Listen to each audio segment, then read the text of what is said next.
U školi nisam bio loš u svemu, nego u onome što mi se nije sviđalo. I onda je Šiba Krvalac, koji je bio najveći prijatelj mog oca, on je u stvari ustanovio da ne bi loše bilo da probam da glumim kod njega.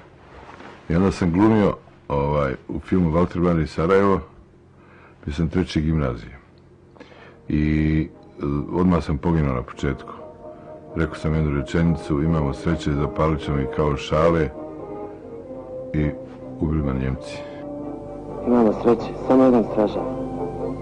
Zapalit ćemo i vidjet ćeš kao šale.